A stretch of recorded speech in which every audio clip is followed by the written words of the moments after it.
Hello, everybody. I'd like to introduce you to Clare Bottle from the UK Warehousing Association. Thanks for joining us this afternoon, Clare. Hi, David. Thank you for having me. It's an absolute pleasure. Can you tell us a bit about the UK Warehousing Association, what it does, and sort of where it fits in the supply chain world? Yeah, sure. So the UK Warehousing Association is a trade body, and we are all about our members. So members come first here. We've got nearly 1,000 member companies, and the members are companies and not individuals. Very roughly, we sort of split them into two categories. So we have associate members. That's a smaller proportion of our membership, and they're people that sell forklift trucks or warehouse management systems or recruitment, like yourself, companies that are selling into the sector. But the majority of our members are operators of warehousing. So they'll be the people that occupy the warehouse, and we sort of measure their scale by how much covered space they've got. So they range from companies that have just got 5,000 square feet up to those that have got millions of square feet.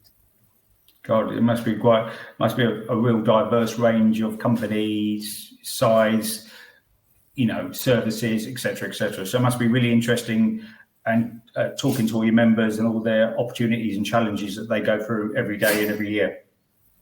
It's a really diverse group. It's fantastic. I mean, I absolutely love the members, and you learn so much by talking to them.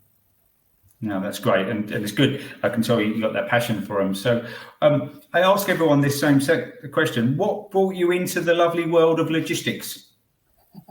Well, I guess I'm going to give a similar answer to what most people say, which is that it wasn't really on my agenda. It wasn't something that I knew much about.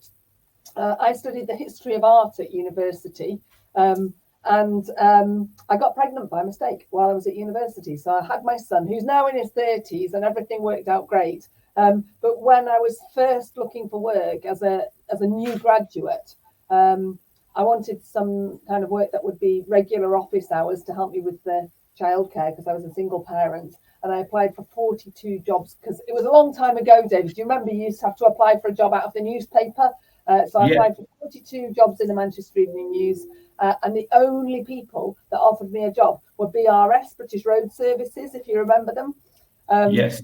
And I knew nothing at all about logistics. And so I went to the library, because we didn't have the internet. This was like 1994, beginning of 94. I went to the library, and there's such a kind librarian. She cooed my baby and found me a book where I could read about BRS and at least have some inkling of what kind of a business they were. And I was delighted when I got the job. And a couple of years later, I went as an internal candidate into their graduate training, which was part of the old NFC, which subsequently became Excel Logistics, and now it's part of the DHL family. So I think I was probably the first single parent they'd had on their graduate program.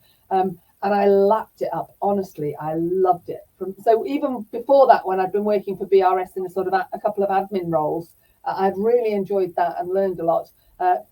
Graduate training, it was perfect for me. And subsequently, I went on to do a master's in logistics. So I'm not just a history of art graduate anymore. No, well done. And most of us, fall into it. I joined TNT, and I remember the first day I went home, I said, what we do is pick it up, line haul it and deliver it. What could go wrong? How naive I was. Yeah, that was 1990. So it's funny. So no, thanks again. Most of us, it's like been a pattern. We all sort of fell into the industry rather than plan to go into it. But obviously, you followed your education through as well. So well done on that. I think there's a reason for that, David. I think one of the reasons why people don't choose to go into it is because the word logistics is completely missing from the national curriculum. So you wouldn't find out about it at school, would you? Because I don't think there's a lot of careers advice available now. But even back when we were at school, when there was a bit of advice, they never mentioned anything about logistics, because it's not something that teachers know about either. There isn't a logistics teacher. It never comes up in any of the subjects that we get taught. So I suppose it's not really a surprise that there's not that many young people that leave school with a burning ambition to work in logistics, because they just don't know about it. Yeah, it's very true. But you also, as you think of the next generation that replace all the generation that are doing it now and the generation after them, is without sort of getting non-positive about it, where do they come from? And what entices them, excites them about coming in. I know things can change, and AI may change things a bit, and technology will. but you still, it's a people business, isn't it? We work in a people business. Absolutely. So Exactly. interesting. So, with your work at the UK Warehousing Association, if you were describing the current challenges for your members at the moment, how would you sort of summarise them? Well, I would say at the moment, there was a real shortage of warehouse space during the pandemic. And that was partly because there was more stock being held because demand planning had gone out the window. It's difficult to plan demand when you're in this sort of new world. But also construction completely slowed down. So warehouses weren't being built. And I think there's been a bit of a kind of bullwhip effect where quite a few of our members have taken on a bit of extra space because they've found that they were so short of space during the pandemic. And some people have ended up with a bit too much space now. And the problem with that is it's not always the best space either. So there's still warehouse construction projects going on. And some of the real estate agents will tell you, well, the warehouse property market is still quite buoyant. And I think that's because, everybody wants property that's in exactly the right place with good access to power and to labour markets, and you want to hit the ESG credentials. But nevertheless, quite a few of our members have got, they've got warehouses that are not completely full, and that's meant that prices have been dropping, and there's been a bit of a price war. And that's not been particularly healthy, especially at a time where costs are going up because the property market's buoyant, rents have been going up. Business rates goes along with that, and I think the government's been quite punitive towards us. We've had labour shortages, and we've seen the cost of labour going up, and energy prices are they were through the roof in 2022. I think they've calmed down a little bit, but nevertheless, that's been a challenge as well. So at a time where the input costs of running a warehouse have gone up, but the money that you can attract from your customers in terms of pricing has been depressed, it's been pretty tough. Yeah, it's a tough conundrum, isn't it, for everyone? So you're, and also would stop or make people less willing to invest in that sector, isn't it? Because it's the cost. The costs are rising because of the circumstances and maybe the historic things that have gone on. But your actual rate for the job is low. It's a very difficult thing. So you perhaps in some way you may have answered this next question already in some ways. What do you see the biggest opportunities for the sector in the next 3 to 5 years? Well, I think there are some really encouraging opportunities. And I'm going to, draw on some positives from the rhetoric that we've heard from the new Labour government. They're talking a lot about investing their way out of the doldrums economically. So, the previous Conservative government had more of an austerity-based programme. This left-wing government are more about, more public services, and they see that as a way of kickstarting the economy. So they've talked a lot about, investing in rail infrastructure, in house building, more investment in the sort of infrastructure that backs up defence and the NHS and schools, even the filling in of potholes. Those are all activities that rely really heavily on successful practical supply chains. And of course, the warehousing is an important part of those supply chains. So I feel a bit disappointed that the government themselves haven't acknowledged this in their rhetoric. But I do take heart from the fact that if there's going to be all of this public investment, then that could potentially be really positive and create a lot of opportunities in warehousing. Fantastic. That's really good. And again, looking over sort of the next 3 to 5, 5 years, what do you see as the potential threats, in that period as well? Well, I've touched on some of them before. So in terms of government policy, we'd like to see improvements on the way that apprenticeships work to help us with the labour shortages that we'll be facing. We'd like to see a reform of business rates. There are lots of reliefs on business rates for companies like hospitality and retail. But there seems to be this sort of belief that, big buildings must belong to profitable companies, and so they can bear the brunt of the tax. We'd like to really see a better planning permission system as well to make sure that warehouses are built in the right place. And we need support for decarbonising. So there are challenges, particularly around the labour market and the need to decarbonise. And I think there's a role there for the government to support us. And that's part of what we do at the UK Warehousing Association, is we sort of highlight that to policymakers and use case studies and examples from our membership to be able to win them over to understand why that's important. Yeah, so like using examples of best practice and, green initiatives, those sort of things, yeah? Yeah, exactly. No, fantastic. And what are people in the sector not talking about, maybe publicly or privately, that maybe they should be? Well, that's a tricky one, isn't it? I would say perhaps we should be talking a bit more about automation and artificial intelligence, because there are a lot of operations which are very manual. I think the level of automation, when we talk about automation, it's easy to just think of warehouse robots, and they're really mesmerizing to watch. I'm sure you've seen them, David, whizzing around doing their own thing. So yeah, there are warehouse robots, but there are also other forms of automation like conveyor belts or ASRS cranes, those kind of things. And the really clever stuff is actually the software that you can't see at all, which knits together how all of that works and, tells the robot what to do so that it delivers something that's productive within the activity of that warehouse. And I think something like 10 to 15% of warehouses have that kind of automation. And because of the labour challenges that I was talking about before, you would expect to see more adoption of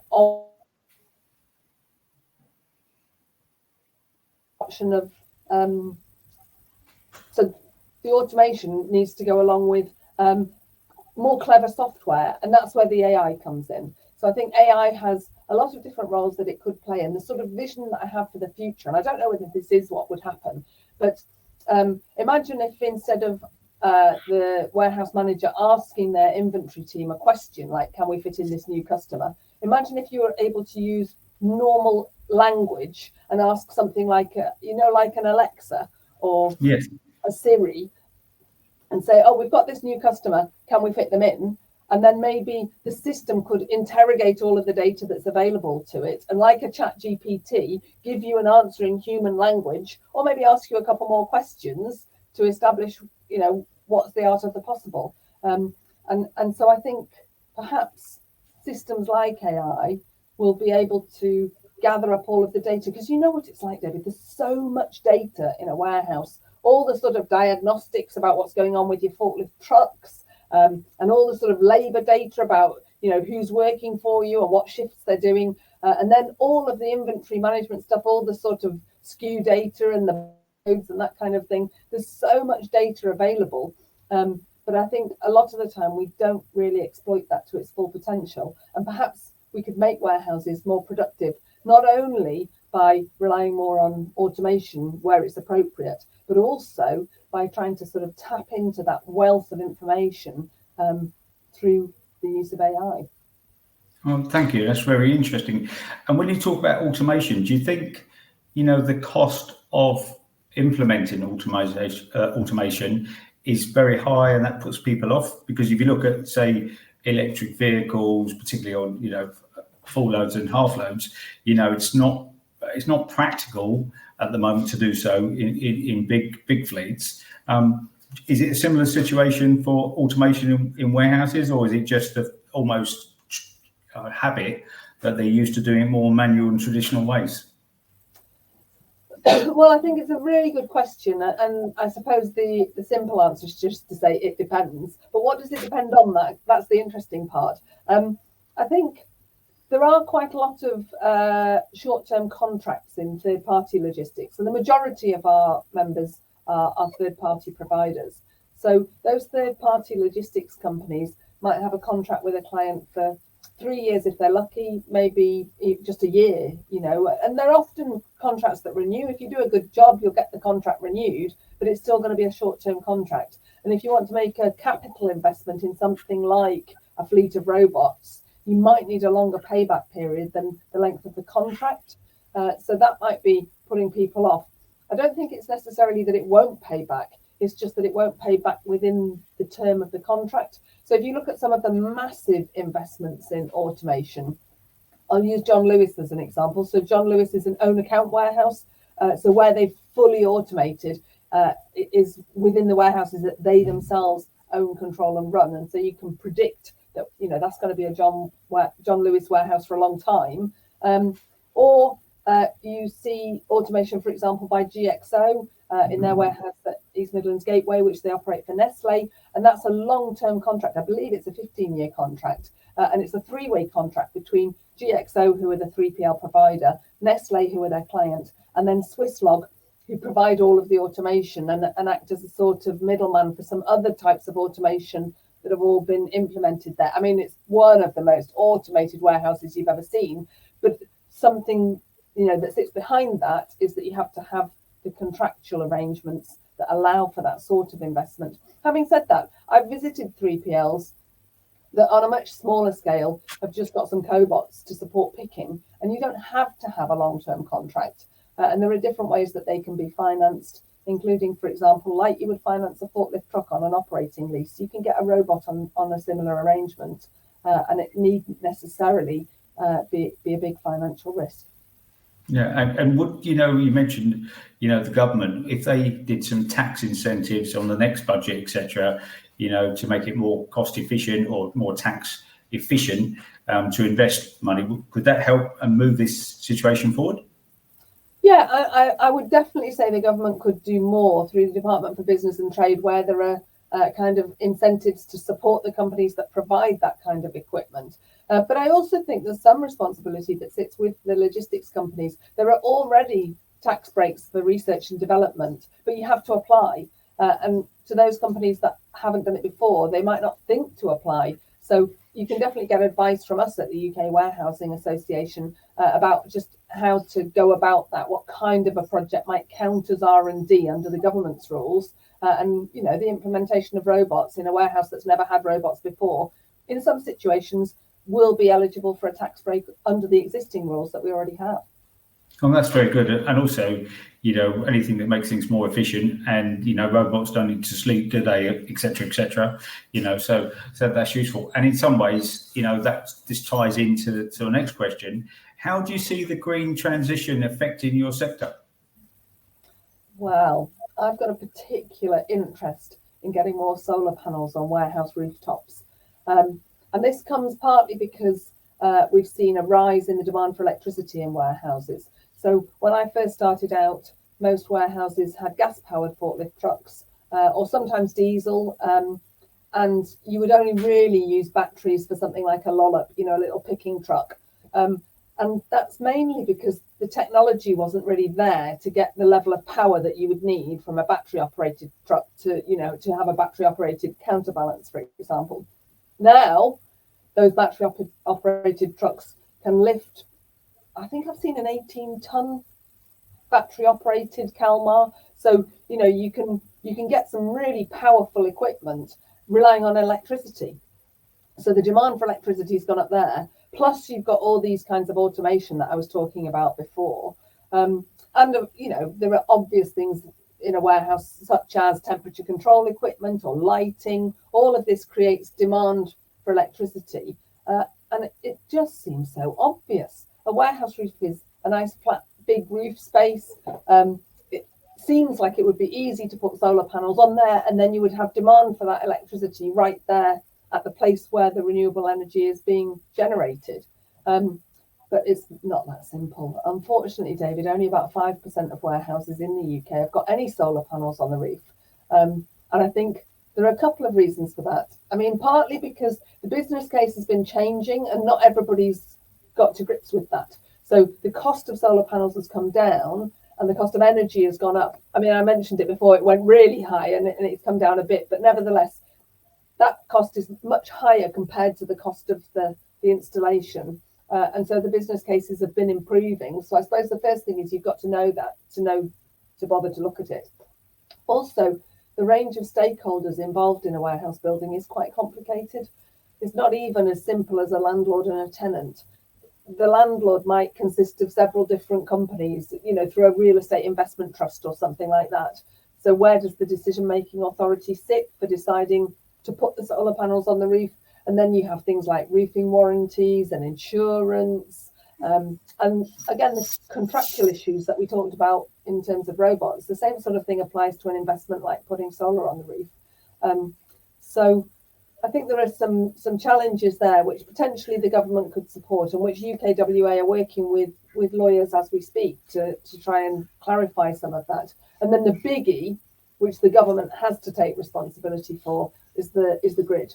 So in order to put solar panels on your roof, you have to have a permit from the grid. It doesn't apply in a house. So if you wanted to put solar on your house at home, you don't need that kind of permit. But if it's a big installation, you've got to get permission from what's called the DNO, the distribution network operator. So that's like the local bit of the grid. And those permissions are really hard to get hold of in some places because, you know, they take a very risk-averse view around electrical safety, which is understandable. We all want electricity to be safe. And a lot of parts of the grid are really, really underinvested, and there are big queues of other projects that say that they're waiting for to be able to connect. And so in some places you can't get the connection, and that's something that the government has to fix. Okay, now thank you. It's a very excellent answer there, and went over it really well. So thank you for doing that. I really appreciate that. I'm sure people will be interested. What development in the sector has surprised you most in your career? I don't know if I would say it surprised me most, but definitely something that I think has improved over the sort of 30 odd years that I've been in logistics is the attitude towards safety.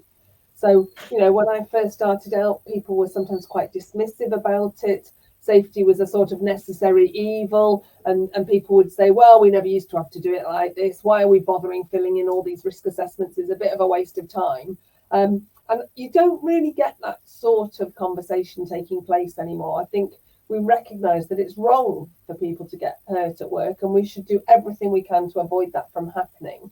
I've met an amazing lady called Lisa Ramos. I saw Lisa again quite recently, just last month, and she lost her leg in a forklift truck collision, probably, I think it was about 16, maybe 18 years ago. And she and her husband give a very personal testimony about the impact of an incident like that, not just on Lisa herself, which was very traumatic, painful as you can imagine, but also with phantom pain that has gone on for years and years after. But also her husband Dave talks about the impact on him and on their family. And when you hear that sort of story being told, it does make it real about why it's so important that we have, you know, information in instruction, training and supervision, and why it is that we want to increase and improve safety standards. And that's something that we at UKWA are always very keen to support our members with, and we like to foster shared best practice so we can all learn from one another and learn from people like Lisa about what could be done better to keep people safe. So I think there have definitely been big improvements during my tenure, and still, you know, some way to go. Good, that's wonderful. That's wonderful. And a question which hopefully will be interesting to you. I'm asking everyone the same question. If you could speak to the Prime Minister, then what would you ask them to do to help you assist, you know, the UK Warehousing Association do a better job? Well, I am very hopeful that one day I might speak to Keir Starmer, our Prime Minister. What I would first of all point out is that unlike previous Prime Ministers, I have heard that man talk about warehousing on at least 3 different occasions. So the fact that our sector exists is at least something that he's familiar with and that he has acknowledged. But what I would really ask for is a logistics minister. We have 8 asks of government at the UK Warehousing Association, and frustratingly, there are 8 things that belong to 8 different departments. Trying to navigate our way around that is a huge challenge, and we're a small organisation. And I think, you know, we represent more than 8% of all the working people in the UK, and yet there's nobody in the government who has responsibility for logistics as a key part of their portfolio. There are some responsibilities that sit in MHCLG, which is the Ministry for Housing, Communities and Local Government, and they look after planning permission, and so there's a bit of responsibility that sits there. And there's also the Roads Minister, who will take a keen interest in road freight. But even so, I just feel like the single most valuable thing that Keir Starmer could do for our sector would be to appoint within the Cabinet Office a cross-cutting role of a logistics minister. Wonderful, thank you. And you're not the first person to say it, and it seems very logical and simplistic to us people that someone gets to understand what everyone does and then has an eye out for it. So I just want to say thank you again, Claire, for taking your time to go through that and explaining all that thing so well. I'm sure our listeners and our viewers will really enjoy it. Thank you so much, Claire.